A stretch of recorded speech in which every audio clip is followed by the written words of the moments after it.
నీ సేవలో ఎదురైనా ఎన్నో సమస్యలలో నా బలమును చూచుకొని నిరాశ చెందితిని. నీ సేవలో ఎదురైనా ఎన్నో సమస్యలలో నా బలమును చూచుకొని నిరాశ చెందితిని.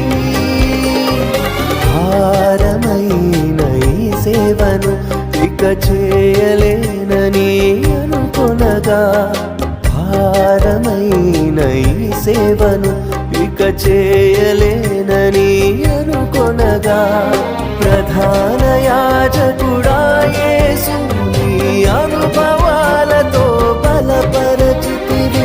ప్రధాన యాజకుడా